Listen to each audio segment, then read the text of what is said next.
우리 사랑하는 성도 여러분 안녕하십니까? 행복한 안식일 저녁입니다. 오늘은 우리 함께 지난주에 이어서 법궤를 옮기는 법 두 번째 시간을 가져보려고 합니다. 우리는 지난 시간에 몇십 년간 잊혀져 있던 법궤를 다시 기억해냈던 다윗 왕의 이야기를 살펴보았습니다. 다윗 왕이 성대한 행사를 준비하여서 잊혀졌던 그 법궤를 다시금 예루살렘으로 옮겨오는 이야기를 살펴보았죠. 그리고 그 행사 가운데 죽음을 맞이했던 한 인물을 보았는데 그 인물이 누군지 기억하십니까? 네, 우사였죠. 우리가 이 사건을 통하여서 내 삶의 율법을 모시고 말씀을 내 신앙 중심에 모시는 성도로서 어떤 자세를 가지고 살아가야 하는지를 돌아보는 귀한 시간이었습니다. 다윗의 왕권이 시작되는 그 시간에 법궤를 예루살렘으로 가져오는 그 행사는 겉으로는 하나님께 영광을 돌리는 아주 화려한 성회로 보였습니다. 하지만 사실 그 가운데는 하나님의 법궤를 옮기는 방법이 잘못되었음을 보게 되었습니다.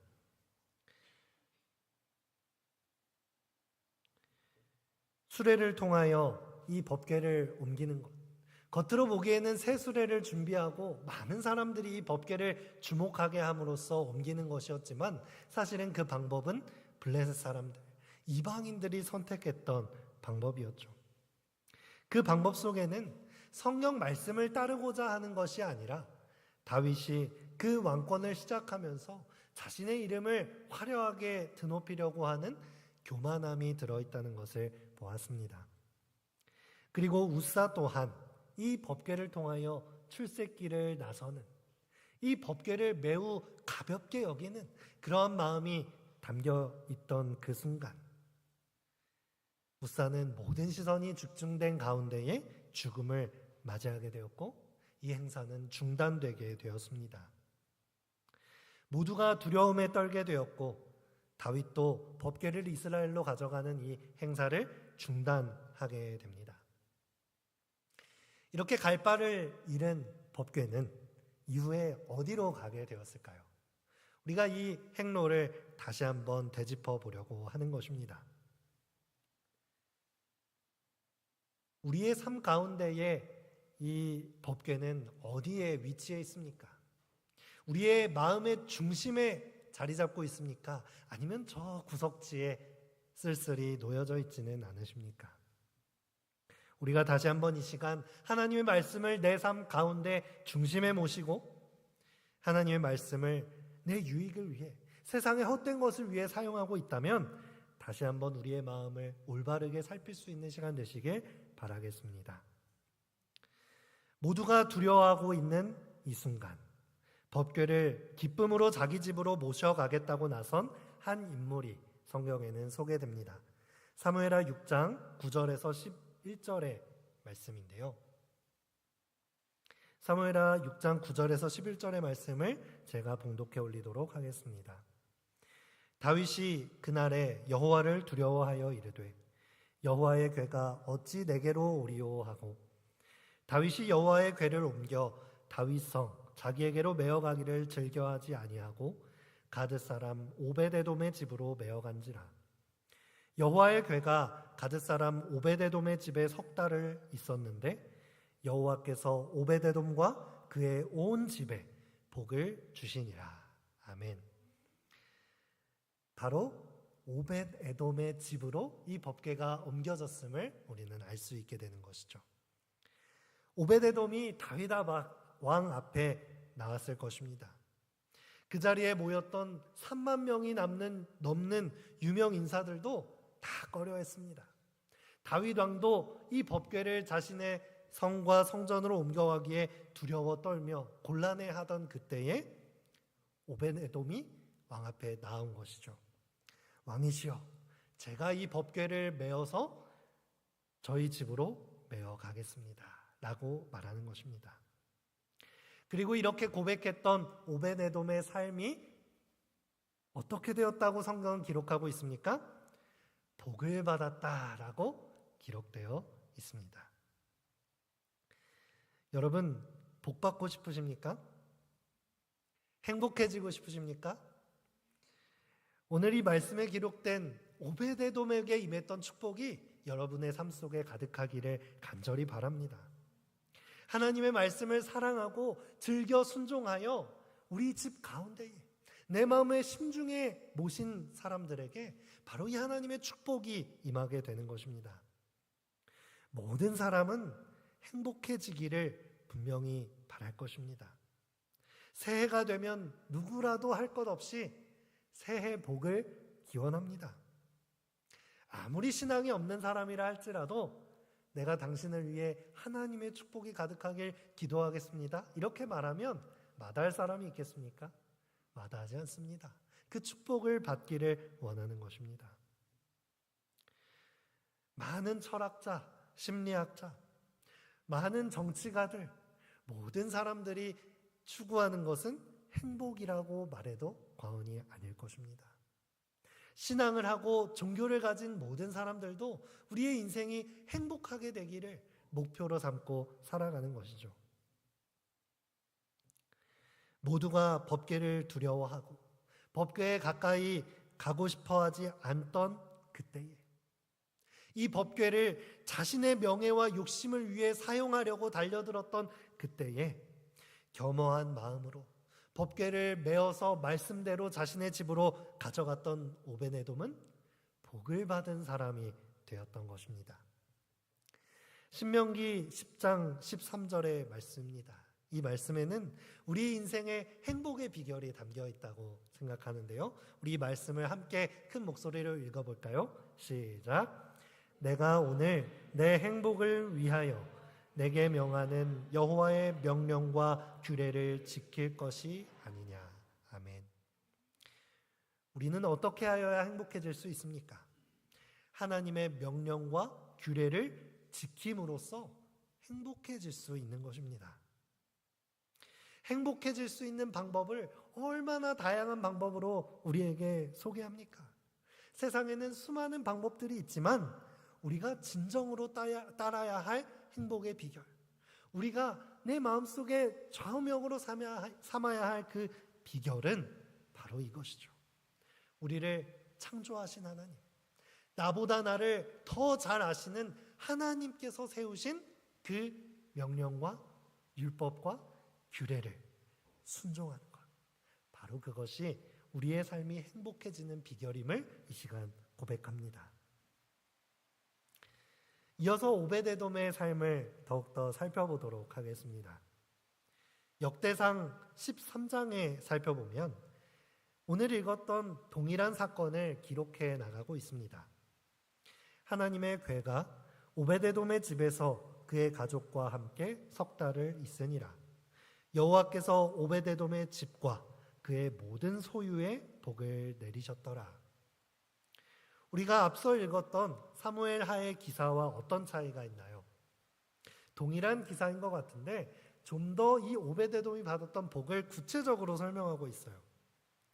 그의 온 집에 복을 주셨더라라고 사무엘하는 기록했다면 역대상은 그의 모든 소유와 집에도 복을 내리셨다라고 기록하고 있는 것입니다.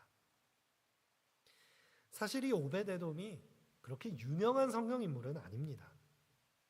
우리가 잘 모르는 인물일 수도 있지만 사실 이 성경 구절을 볼 때에 누구보다 부러워할 만한 성경 인물임은 정확한 것 같습니다. 이 오베데돔은 하나님을 잘 믿어서 집안에도 복을 받았고 그의 소유에도 복을 받았다라고 성경에 기록된 것입니다. 즉, 뭐가 된 것입니까? 부자가 된 것입니다. 부럽지 않으십니까? 사실 성경에 하나님을 잘 믿어서 부자가 되었다 이런 기록은 잘 없습니다. 오히려 부자인 사람들이 혼이 나고 부자가 천국에 가기 어렵다라고 이 재물의 위험성을 가리키면서 부자에 대한 이야기를 많이 언급하죠. 그런데 이 오베데돔은 성경에 기록될 만큼 부자가 되었다라고 말하고 있습니다. 사실 이 재물의 복은, 집안에 이르는 이러한 복은 성경에서 말하는 본질적인 복은 아닙니다. 하지만 우리는 누구나 소원하고 하나님 앞에 기도합니다. 우리 집안이 잘 되고 재물에 복이 있고 부자가 되게 해주십시오. 그러한 복들은 우리가 솔직하게 하나님 앞에 구하는 그런 복일 것입니다. 코로나19가 창궐하던 때 우리는 한 뉴스를 접한 적이 있을 것입니다. 바로 우리나라의 가장 유명한 부자라고 할 수 있겠죠. 삼성의 회장이었던 이건희 회장의 별세 소식인데요. 기억하시나요? 얼마나 이 사람이 부자였냐면 사망 후에 이 자손에게 물려줄 유산이 얼마나 많았는지 그 상속세가 11조 원이었다고 합니다. 그 유산의 액이 아니라 상속할 돈이 그렇다는 것이죠. 11조가 아니라 1조라는 돈도 우리는 잘 감이 안 오죠. 1조라는 돈을 우리가 사용하려면 55만 원씩 5,000년을 사용하여야 쓸 수 있는 돈이라고 합니다.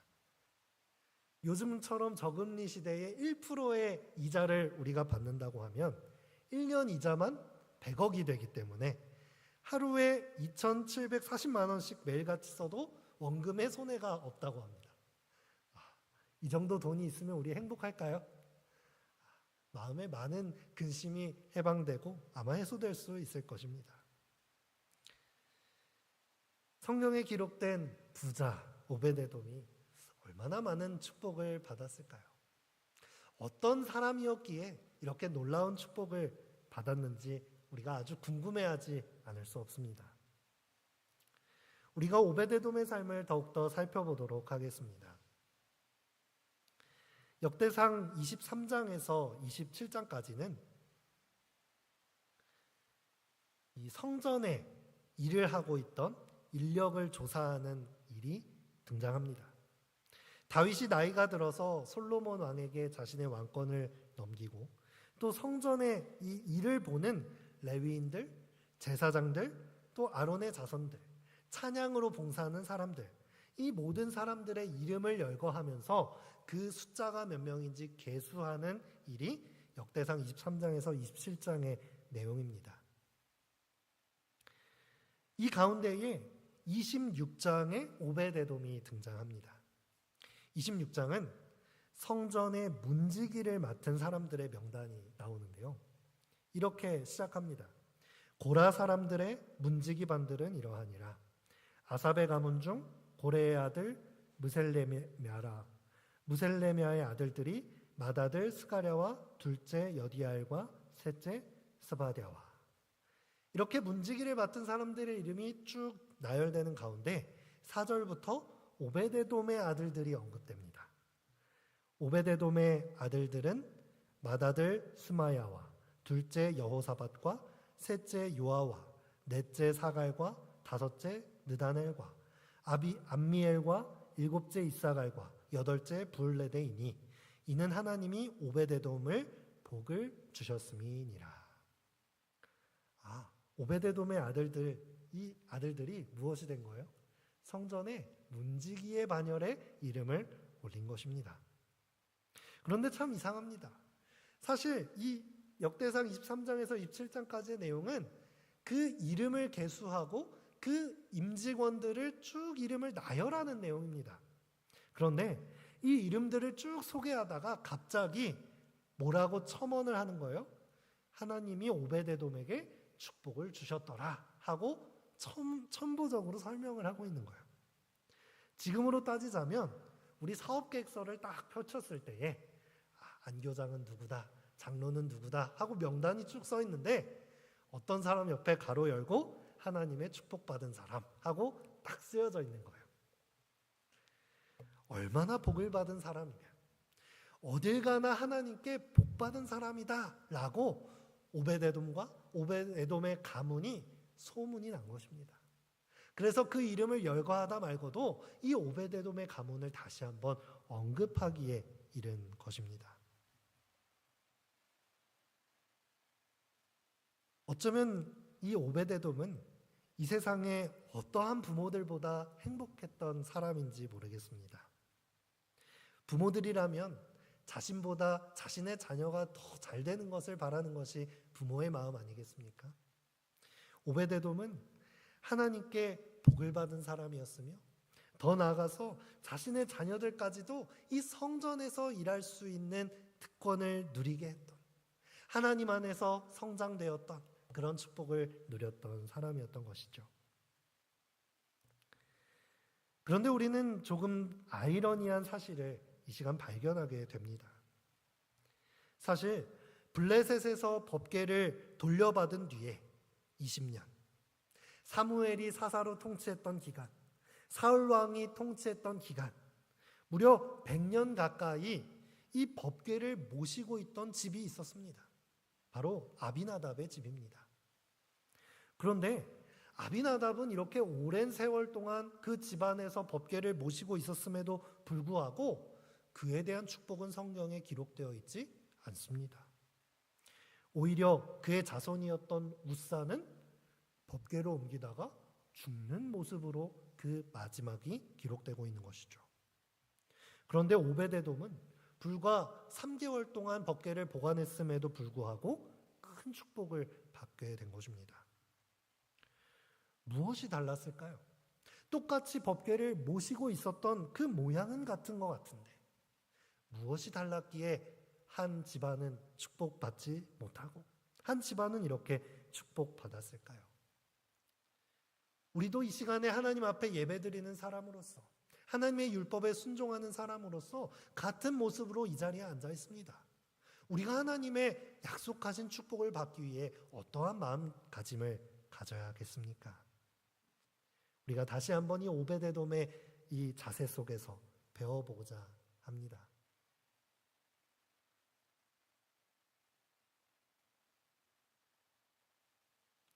오베데돔은 첫 번째로 궤를 어깨에 메어갔던 사람이었습니다. 우사를 죽음으로 몰아갔던 다윗의 법궤를 옮기는 방법은 무엇이었죠? 우리가 배웠던 대로 수레를 만들어 싣고 나르는 방법이었죠. 이것은 겉으로는 화려해 보이나 이방인의 방법이었고 하나님께서 명령하신 명백한 방법이 있었으나 의도적으로 자신의 이름을 높이기 위하여 마련된 방법이었습니다. 하지만 오베데돔은 어떻게 했습니까? 이 율법의 법궤가 옮겨지는 잘못되이 옮겨지는 그때에 모두가 이제는 법궤를 꺼려하고 두려워하던 그때에 앞으로 나와 즉시 어깨에 메어 가지고 자신의 집으로 법궤를 가져갔습니다. 법궤로 인하여 눈앞에서 우사가 죽었을 때 그 법궤는 순식간에 두려움의 대상이 되었습니다. 어떠한 큰 재앙 앞에서 많은 사람들은 하나님의 품성을 오해합니다. 하나님은 두려운 분, 하나님은 심판하는 분. 이 일어난 사건들을 통하여 하나님 앞에 불평하고 하나님의 품성을 오해할 때에 오베데돔은 하나님의 품성을 오해하지 않았습니다. 법궤에 잘못이 있는 것이 아니라 하나님의 품성에 잘못이 있는 것이 아니라 사실 이 두려운 상황은 누구의 때문에 일어난 것입니까? 바로 우리들의 죄, 우리의 잘못으로 인하여 이 사건이 일어났음을 오베데돔은 알았던 것입니다. 하나님이 아니라 우리에게 죄가 있다는 것을 깨닫고 다시 한번 하나님의 방법을 쫓아가는 사람이 오베데돔이었습니다. 하나님께서 말씀하신 대로 법궤를 어깨에 메어 가지고 갔을 때 그곳에는 축복이 따라갈 수밖에 없었던 것입니다. 부좌선지자 706페이지에서는 이렇게 기록하고 있습니다. 자기의 마음이 하나님께 전적으로 의롭지 않다는 것을 느낀 다윗은 우사의 죽음을 보고 자기의 어떤 죄가 그에게 형벌을 가져오지 않을까 하여 법궤를 몹시 두려워하였다. 그러나 오베데돔은 기뻐 뛰면서 순종하는 자에게 주시는 하나님의 은총의 보증으로서 거룩한 상징을 환영하였다. 이제 가드 사람과 그 권속에게 쏠렸고 모든 사람들은 법궤가 그들과 잘 지내는지를 주목하여 바라보았다.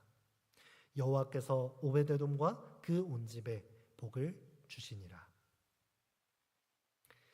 하나님의 말씀을 믿지 않고 내 마음대로 그 율법을 사용하는 사람들에게는 하나님의 말씀이 정죄의 칼날이 되고 심판받는 두려운 것이 되지만, 하나님의 말씀대로 순종하는 사람에게는 하나님의 율법은 그 어떠한 것보다도 우리의 삶에 행복을 가져다 주고 우리의 삶을 행복의 방향으로 인도해 줄 그 방향의 키라는 것을 깨닫게 되는 것입니다. 우리는 하나님의 말씀을 바라보면서 때로는 내 생각대로, 내 입맛대로 이 말씀을 해석하고 적용하지는 않습니까? 어떤 것은 그 말씀을 달콤하게 받아들이고 어떤 것은 마음에 들지 않아 거절하지 않으십니까? 우리는 그렇게 해서는 안 될 것입니다. 내 기준이 아니라 하나님의 기준으로 세상을 해석하고 하나님의 기준으로 온전히 하나님의 율법과 계명을 받아들이며 순종해야 하는 것입니다. 그것에 하나님의 축복이 있고 그것에 세상이 줄 수 없는 하나님의 평안이 깃들게 되는 것입니다. 두 번째로 오베데돔은 자신의 사명을 정확하게 아는 사람이었습니다. 사실 성경에 수많은 믿음의 인물들이 등장합니다. 그런데 3개월 동안 법궤를 모신 것이 뭐 그렇게 큰 대단한 일인가 하는 생각이 들 수가 있겠죠. 우리가 생각할 때는 3개월 법궤를 모신 오베데돔보다는 오히려 더 많은 기간 법궤를 모셨던 아비나답이 더 축복을 받아야 되는 거 아닌가? 하나님께서는 좀 불공평하신 분이 아닌가? 이러한 생각을 할 수도 있겠습니다. 하지만 이 오베데돔이 기쁨으로 3개월 동안 법궤를 모셨다고 하는 것은 오베데돔의 대단한 믿음의 표현이었던 것을 우리는 알 수 있습니다. 그 단서를 우리는 아까 전에 읽어보았던 역대상 26장에서 찾아볼 수 있는데요.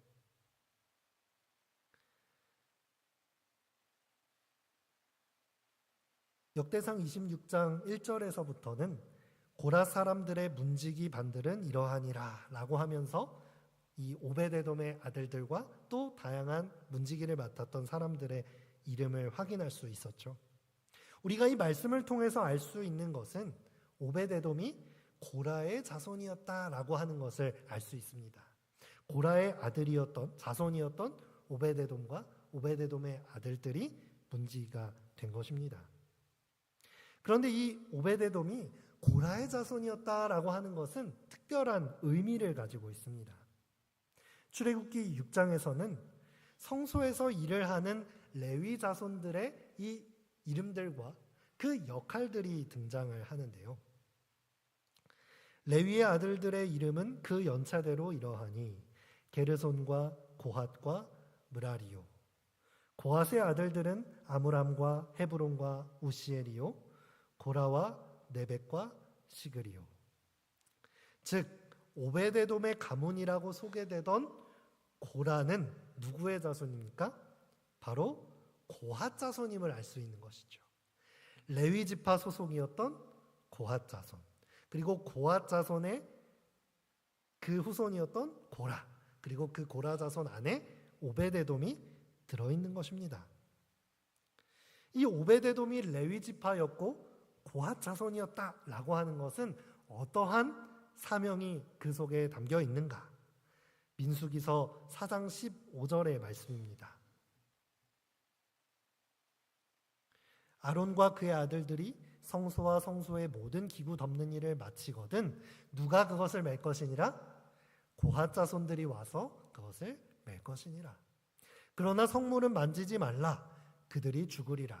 회막 물건 중에서 이것들은 고핫 자손이 맬 것이며 라고 기록되어 있습니다. 즉 고핫 자손들이 하나님께서 유일하게 이 법궤를 메어갈 수 있는 사명을 그들에게 주었던 것입니다. 오베데돔이 자신의 이 정체성을 알고 있었을까요? 자신이 레위 지파 소속이며 고핫 자손임을 알고 있었을까요? 네, 알고 있었을 것입니다. 자신이 무엇을 해야 하는지 알고 있었을까요? 네, 알고 있었을 것입니다.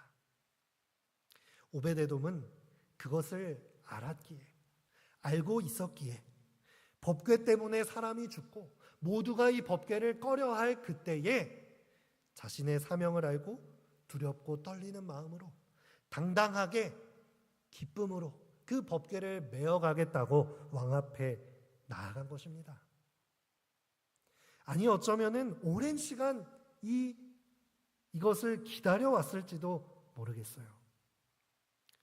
법궤가 블레셋에 빼앗기고 나서 성전으로 그 법궤가 돌아오지 못했을 때 사실 이 오베데돔은 실직자가 된 것이거나 다름없습니다.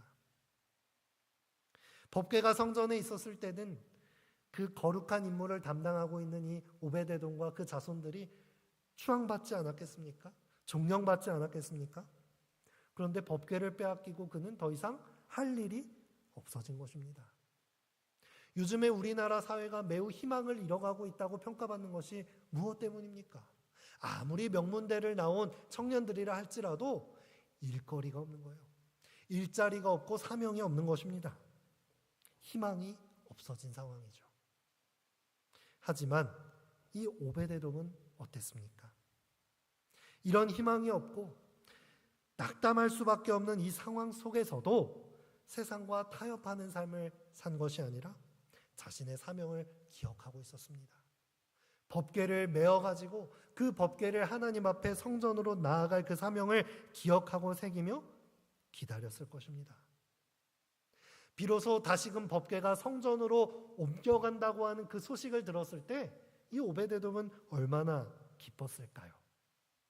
그런데 동시에 그것이 고앗 자손의 어깨에 메어져 가는 것이 아니라 수레에 실려서 옮겨져 갈 때 그는 다시 한번 낙담할 수밖에 없었을 것입니다.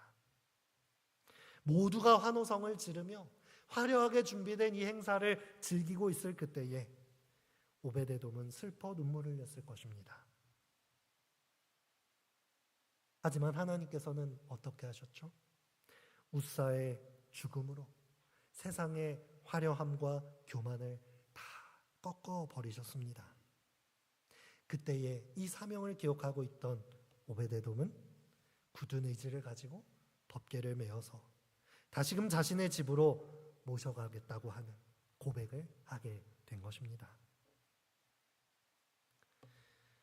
사람의 눈에는 이 화려하고 성대하게 행사를 준비한 다윗 왕이 축복을 받아야 할 것 같습니다.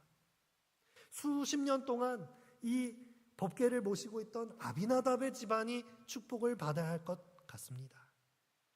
하지만 하나님의 눈에는 다른 것이 보이는 것이죠. 아비나답은 너무나도 당연하게 이 법궤를 자기 집안에 모셨습니다. 법궤를 모시려면 이렇게 잘 나가는 우리 집안에 모셔야지 어디에 모시겠어? 법궤를 자기 집안에 당연스럽게 가져다 놓았습니다. 그리고 이 들어온 법궤를 홀대했습니다. 집안 한 구석에 두고 그것을 자신의 갑오인 것인 양 법궤를 오랫동안 방치했죠.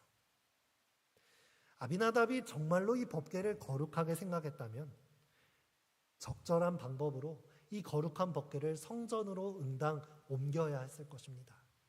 하지만 아비나답은 그것을 오랜 기간 자신의 집안에 보관했던 것입니다. 하지만 비록 짧은 3개월이라 할지언정 하나님께서는 이 오베데돔이 3개월간 법궤를 모신 그 마음을 보셨습니다. 3개월이라고 하는 그 숫자를 보신 것이 아니라 그 법궤가 올바른 제자리를 찾기를 간절히 기다리며 그 율법을 거룩하게 생각하며 세상과 타협하지 않고 하나님께서 주신 사명을 기억하며 이 법궤를 어깨에 메어 갈 날만을 기다렸던 이 오베데돔의 마음을 바라보셨던 것입니다. 그리고 그것에 축복해 주시는 것입니다. 여러분, 우리도 이 오베데돔과 같은 심령을 갖게 되기를 바라겠습니다. 복음의 불이 꺼져가는 것만 같은 이 시대에 모두가 종교를 꺼려하고 전도를 꺼려하고 신앙심은 필요 없는 것이라고 여기는 이때에 하나님께서는 오베데돔과 같은 자들을 찾고 계십니다. 복음의 불씨를 가지고 자신의 앞에 기회가 왔을 때 거침없이 사명감을 가지고 복음을 위하여 법궤를 어깨에 짊어지고 뚜벅뚜벅 걸어나갈 사명의 사람을 찾고 있는 것입니다. 주님의 남은 백성들이 필요한 것입니다.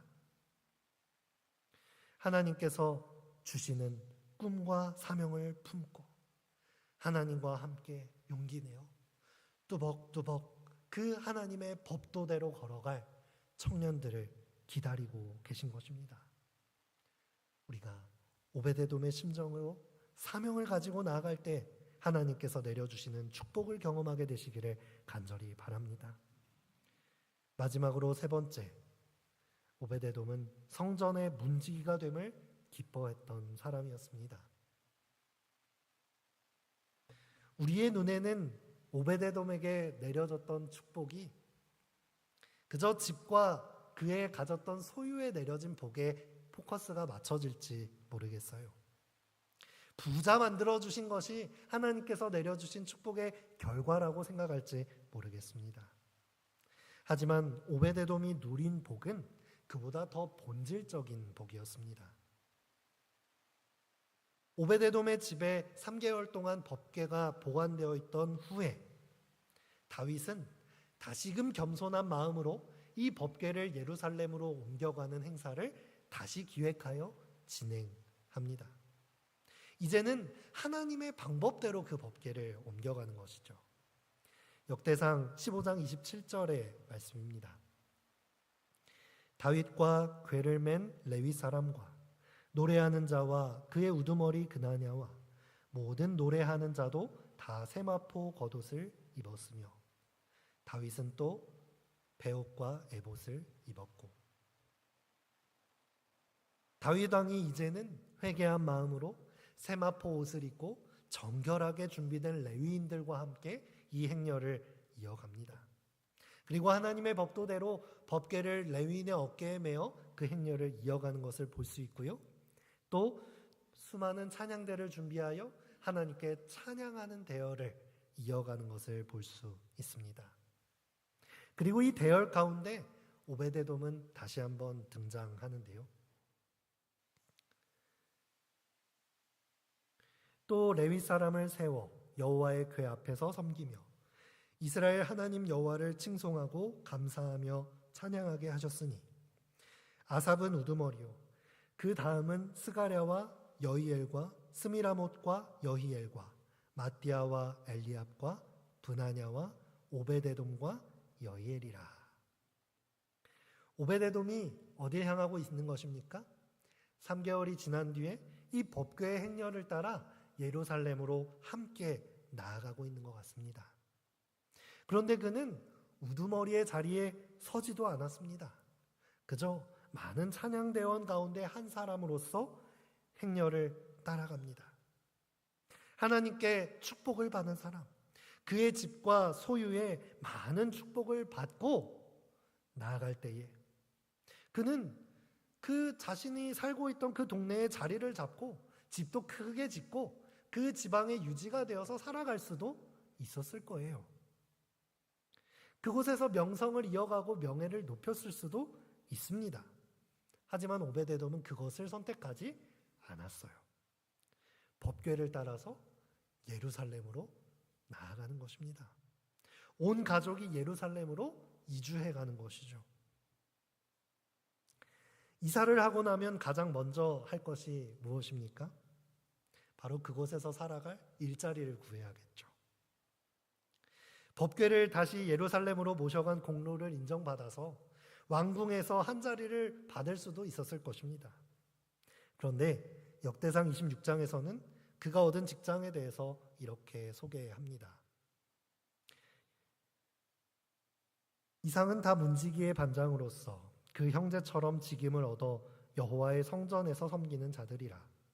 각 문을 지키기 위하여 그의 조상의 가문을 따라 대소를 막론하고 다 제비 뽑혔으니 오베데돔은 남쪽을 뽑았고 그의 아들들은 곳간에 뽑혔으며. 오베데돔과 그의 집안은 성전의 문지기로 일하기를 지원하였고 그리고 대소를 막론하고 어떤 곳을 담당할 것이냐 제비를 뽑았을 때에 오베데돔은 성전 문들 중에 남쪽을 맡은 문지기가 된 것입니다. 그리고 아들들은 그보다 조금 더 못한 것 같아요. 성전에 있는 곡관을 관리하는 문지기의 반차에 이름을 올립니다. 그런데 이 부분을 개역 한글 번역으로 보면 제비 뽑혔다라고 하는 것을 당첨되었다라고 표현을 합니다. 여러분, 우리는 무엇에 당첨되기를 원하십니까? 우리는 뭐에 뽑혔을 때 당첨되었다고 표현하나요? 아마 행운권이 있다면 가장 큰 상품에 뽑혔을 때 와, 나 당첨됐다 라고 말할 거예요. 한 번이라도 이 로또에 당첨되어 가지고 인생 역전하고 싶다 이렇게 말할 것입니다. 그런데 오베데돔에게 있어서 당첨이라고 하는 말은 이럴 때 쓰였나 봅니다. 와, 내가 성전 남쪽 문을 담당하는 문지기가 되었어. 와, 우리 자녀들이 성전의 곡간을 지키는 문지기에 당첨되었어. 이 오베데돔의 고백이 너무나도 감동스럽지 않습니까? 오베데돔은 자신의 자녀들에게 무엇을 물려주길 바랬을까요? 하나님께서 내려주신 많은 재산들을 물려주고 싶었을까요? 자신의 집안의 성공과 명예를 물려주길 바랬을까요? 아니었던 것 같습니다. 이 세상을 편하게 살아가는 유익보다는 먼저 성전의 직분과 신앙을 물려주고자 했던 그 마음이 오베데돔의 심중에 있었던 것입니다.